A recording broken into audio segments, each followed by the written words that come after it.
आपकी बात पूरी नहीं हो पाई थी, आप बात पहले पूरी कर लें जल्दी से।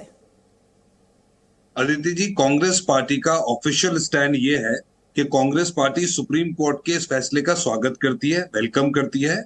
और उसकी वजह यह है कि ये पूरा आइडिया और कॉन्सेप्ट इकोनॉमिकली वीकर सेक्शन को 10% रिजर्वेशन देने का आइडिया, आर्थिक तौर पे जो कमजोर तबका है उसे 10% रिजर्वेशन देने का आइडिया, ये इनिशिएट ही कांग्रेस पार्टी ने किया है। कांग्रेस पार्टी का लाया हुआ आइडिया है। भारतीय जनता पार्टी को यह बताना चाहिए कि जिस तरह से 2014 से लेके 2022 तक ये कांग्रेस पार्टी की पॉलिसीज को नया कवर चढ़ा के अपना नाम दे दे के जनता के बीच लेके जा रहे हैं, वो ईडब्ल्यूएस रिजर्वेशन भी कांग्रेस पार्टी का कंसेप्चुलाइज करा हुआ एक पॉलिसी है। उसकी मैं जरा सी हिस्ट्री आपको 30 सेकंड में बता दूंगा। 6 सितंबर 1990 को लोकसभा में कांग्रेस के लीडर और former prime minister Rajiv Gandhi ji ने ओबीसी कोटा को, इंप्लीमेंटेशन ऑफ ओबीसी कोटा की मुखालफत करते हुए ब्लेम किया, मुखालफत नहीं करी, ब्लेम किया विश्वनाथ प्रताप सिंह को, और ये कहा कि the point is within a particular caste who you want to help. आप किसकी मदद करना चाहते हैं किसी क्लास में? आप उन लोगों की मदद करना चाहते हैं जो पहले से वेल ऑफ है, या आप उन लोगों की मदद करना चाहते हैं जो गरीब है? ये 6 सितंबर 1990 को राजीव गांधी जी ने पहली बार इकोनॉमिक क्राइटेरिया, आर्थिक जो उसके हालात होंगे उसे रिजर्वेशन का बेस बनाया, सबसे पहले राजीव गांधी ने।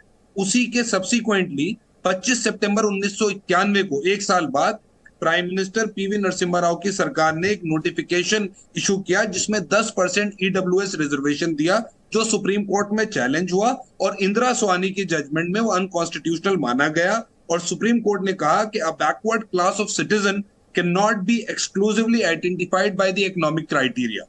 उसके बाद बीजेपी की सरकार आई, 98 से 2004 तक कोई रिजर्वेशन की बात नहीं हुई। जब कांग्रेस की सरकार आई 2004 में, तो 2005 में कांग्रेस ने तीनों कमीशन बनाई। जफर साहब, मैं पूरी बात कर लूं सर। सर, हम तो वकील हैं, तो हम आपस में जानते बात करना। देश की जनता को इससे कोई लेना, कोई सरोकार नहीं देश की जनता को है या नहीं है? सुनो बात पहले मेरी, पहले बात पूरी हो जाए। अगर आप करिएगा, बीच में मत बोलिए, झूठ बोलते हैं अच्छा होते तो बहुत पहले कर दिए होते। करिए बीच में, पहले पूरी बात सुना करिए। अदिति जी, मैं क्या कह रहा हूँ, पूरी हिस्ट्री नहीं बताते, ये तेज तेज बोलने लगे क्योंकि जफर जी अनकंफर्टेबल हो गए, क्योंकि ये पूरी पब्लिक के सामने एक्सपोज हो गए। ये क्यों नहीं बताते कि राजीव गांधी ने इनिशिएट किया है, और ये क्यों नहीं बताते कि मनमोहन सिंह ने इकोनॉमिक बैकवर्ड कमीशन बनाया। उसके अलावा 2005 में सीनो कमीशन बनाया, और 2014 के कांग्रेस के इलेक्शन मैनिफेस्टो में 10% ईडब्ल्यू रिजर्वेशन का प्रॉमिस था। सरकार बीजेपी की आई, बीजेपी की सरकार को 5 साल लगे इस बिल को लाने में, और 2019 में जब ये चैलेंज हुआ, फिर आपको खुश होना चाहिए कि आपकी योजना थी, उन्होंने, आपका प्लान था। मैडम, वही बता रहा हूँ, चलिए, आपको खुश होना चाहिए कि आपका प्लान था, उन्होंने इम्प्लीमेंट तो किया। आपका प्लान था, उन्होंने इम्प्लीमेंट तो किया। लेकिन आप एक बात बताइए, अभी जो अधीर रंजन चौधरी कह रहे थे, सुलेमान जी, बिल्कुल खुश है मैडम, अच्छी बात है, बहुत खुश है। अभी जो अधीर रंजन चौधरी कह रहे थे कि कितना कोटा दिया जाएगा, उस सवाल का जवाब आप सोचकर रखिएगा। उस सवाल का जवाब आप सोचकर रखिएगा। एक साथ इतने सारे गेस्ट बोलेंगे तो मैं बात नहीं कर पाऊंगी। प्लीज सर, सुलेमान जी, अब आप अपनी बारी में बोलिएगा, आपको मैंने काफी वक्त दिया है, बोलिए। एक सेंटेंस बोलना चाहता हूँ। 2019 में जब बीजेपी गवर्नमेंट ने इस बिल को लाए और ये रिजर्वेशन दिया, तो हमारी बनाई हुई कमीशन, सीनो कमीशन को कोट करते हुए, ग्राउंड लेते हुए डिफेंड किया है। तो ये पूरा कांग्रेस का कॉन्सेप्ट है, हम बहुत खुश हैं। लेकिन बीजेपी बताए कांग्रेस लाई थी आइडिया। चलिए, जवाब ले लीजिए। जफर इस्लाम, आपने इनकी योजना लागू की है, इनका काम, आपने उसका क्रेडिट ले रहे हैं। अच्छा, देखिए, ऐसा है कि बिजली, पानी, सड़क, ये सब नारा इन्होंने दिया था, हमने पूरा किया। मैं मानता हूं, हमने पूरा किया। अरे भाई, कुछ नहीं होता है, जवाब दिए ना। देखिए, जो मैंने कहा उसको, अरे आप जवाब तो सुन लीजिए ना। आप लोगों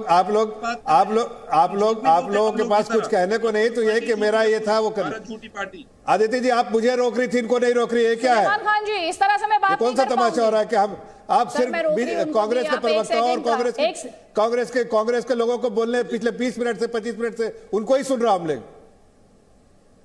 हम आपकी बात सुन के चुप रहते हैं। जफर इस्लाम जी, जब आप बोल रहे थे तो मैंने किसी को बोलने नहीं दिया था सर। निजी टीका टिप्पणी मत कीजिएगा मेरे साथ। नहीं तो मैं सबको बराबरी का मौका देती हूं सर। आपने अपनी बात रखी है, आपने अपनी बात रखी है, अभी वो आपको इंटरप्ट कर रहे थे, मैंने इंटरप्ट किया उन्हें। आप एक सेकंड का तो इंतजार कीजिए ना सर, निजी टिप्पणी टिप्पणी मत कीजिए सर प्लीज, क्योंकि मैं किसी को ज्यादा मौका नहीं देती हूं, सबको बराबरी का मौका देती हूं। जवाब दीजिए आप पिछले 25 मिनट से कांग्रेस को एक्सपोज कर रही हैं। मैं आपको बधाई देना चाहता हूं। आपने 4 लोगों को सुनवाया, कांग्रेस के 2 अगेंस्ट। नहीं सर, आप अपनी बात रखिए सर। आपकी पार्टी से जो उन्होंने सवाल पूछा कि ये कांग्रेस की योजना थी और आपने इंप्लीमेंट किया, उस पर आपका जवाब सर। सुनिए, मैं ये कहना चाह रहा हूं, हाँ मैं मानता हूं कि पानी, बिजली, सड़क सब इन्होंने वायदे किए थे, दिया कुछ नहीं। सब लोगों को गुमराह करने का काम, मिसलीड करने का काम इन्होंने किया। ये देंगे, वो देंगे, दिया कुछ नहीं। हमने सब कुछ किया। एक बार में एक हमने लोगों को वादा, जो शोर नहीं चाहिए मुझे, हमने जो वादा किया वो पूरा किया। आदरणीय प्रधानमंत्री जी आज बधाई के पात्र, इन्होंने जो कहा वो करके दिखाया। चाहे वो स्वर्ण के बारे में, इकोनॉमिकली वीकर सेक्शन के बारे में कहा तो किया, और उसको करके दिखाया, इसलिए कि वो जो समाज में सामाजिक न्याय के पक्षपात में हैं और उन्होंने उसके बारे में बार बार बातें की। लेकिन लोगों ने सिर्फ लोगों को एक तरह से समाज को तोड़ के राजनीति की। हम राजनीति नहीं चाहते हैं, हम इस पे कोई राजनीति नहीं चाहते हैं। हम चाहते हैं कि समाज का उत्थान हो, और समाज के उत्थान के लिए आज फैसला, ये जो फैसला हमारी पार्टी ने लिया था, हमारी सरकार ने लिया था, उसमें सुप्रीम कोर्ट ने भी मोहर लगाई।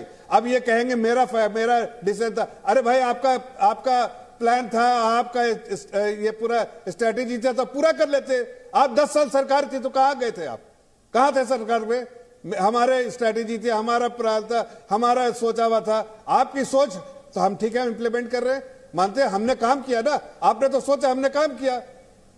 आपके करनी और करनी में फर्क हमारी नहीं है। हमने कहा जो अच्छी बातें करेंगे देश की जनता के लिए करेंगे, आज हमने किया। जफर इस्लाम जी, जब आप सामाजिक उत्थान की बात कर रहे हैं, जब आप सामाजिक उत्थान की बात कर रहे हैं, तो सवाल ये भी तो है, ये सवाल ये भी तो उठा रहे हैं कि सरकारी नौकरियां बची कहां हैं? सरकारी नौकरियां कहां हैं? देखिए जितनी नौकरियां हैं, ऐसा नहीं कि पूरे देश में इनके समय में सारे लोग सरकारी नौकरी करते थे और प्राइवेट जॉब नहीं करते थे या प्रोफेशन नहीं करते थे। ये कौन सी बात है? जितनी जो नौकरियां सरकार में रहेगी उसी की मेरिट बेसिस पर रिजर्वेशन होगा। ये कोई अलग से कोई सरकारी नौकरियां इसके लिए क्रिएट नहीं की जा रही। जो पाई है उसमें डिवाइड ऐसा होगा कि इसमें इस सेक्शन को मिलेगा जो अब तक नहीं मिलता आ रहा था। हमारी तो बात सिर्फ इतनी है कि हमने गरीबों का दामन थामा है। जो लोग ऐसे थे जिनको दामन, गरीब थे, उनका दामन थामने का काम हमने, हाथ मजबूत करने का काम आदरणीय प्रधानमंत्री जी ने कहा। ये लोग कहते रहे कि ये तो हमारी सोच थी, हमने सोचा था, हमने प्रपोज किया था। अरे भाई, करने सरकार आपकी, मेजॉरिटी आफ्टर मेजॉरिटी आपकी, हिस्टोरिक मेजॉरिटी आपकी सरकार को मिलती, आपने क्या किया? इसलिए देश की जनता के सामने लेकिन जफर इस्लाम जी कहते हैं सोचा था। ठीक नहीं, लेकिन मैं यहाँ पर बाबा साहेब की जो सोच थी रिजर्वेशन के पीछे, वो डिपेंडेंसी क्रिएट करने के पक्ष में नहीं थे। जफर इस्लाम जी, क्योंकि इस वक्त सत्ता में आप हैं, तो सर मैं आपसे सवाल पूछ रही हूं।